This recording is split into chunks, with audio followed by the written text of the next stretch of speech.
प्रेमी साहिल के साथ मिलकर पति की हत्या करने के बाद मुस्कान बेफिक्र होकर हिमाचल की वादियों में पहुंच गई थी। शिमला और मनाली के बाद दोनों ने कसौल के होटल पूर्णिया में 6 दिन बिताए, मगर ये 6 दिन आम पर्यटकों जैसे नहीं थे। दोनों होटल के कमरे से बाहर ही नहीं निकलते थे। रूम क्लीनिंग के लिए भी आते, सफाई कर्मचारियों को अंदर न आने देते। ब्रेकफास्ट, लंच या फिर डिनर थोड़ा सा दरवाजा खोलकर ही लेते थे। ऐसे में सवाल उठने लगा है कि दोनों होटल के कमरे में ऐसा क्या करते थे कि किसी को अंदर तक आने की इजाजत नहीं देते थे। इसका खुलासा उसी होटल के मैनेजर ने किया है जहां मुस्कान और साहिल ने 6 दिन बिताए।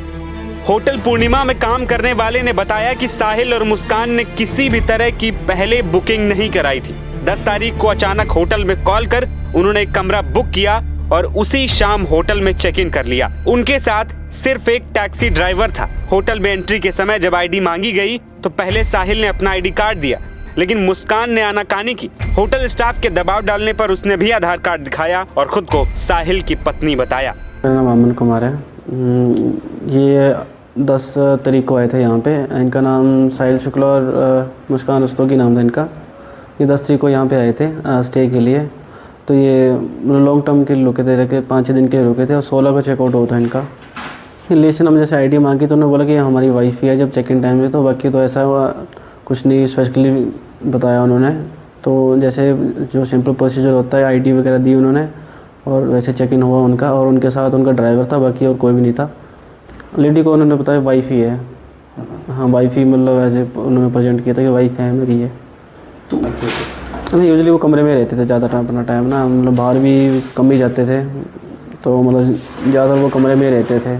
व्यवहार ऐसा था कि मतलब यहाँ तो मिलते जुलते नहीं थे किसी से ना, मतलब 5-6 दिन तक यहाँ पे रहे तो किसी से मिलते जुलते नहीं थे यहाँ पे ना वो। तो कभी मतलब दिन में एक आध बार निकलते थे बाहर, बाकी उनका जो भी मतलब खाना वगैरह रूम में ही जाता था। मतलब उनका बाहर मतलब लोगों से इतना मिलते नहीं थे वो, मतलब जैसे स्टाफ वगैरह से इतना बातचीत नहीं थी उनकी। अब जैसे कि मैंने आपको बताया कि वो दिन में एक आध बार बाहर निकलते थे, वैसे तो नहीं निकलते थे बाहर ना। एक आध बार जो भी उनका सामान लाना था वो एक आध दिन बाहर निकलते तो वो उस वक्त ले आते होंगे। उतना आइडिया नहीं है कि वो सामान वगैरह के कैसे क्या करते थे।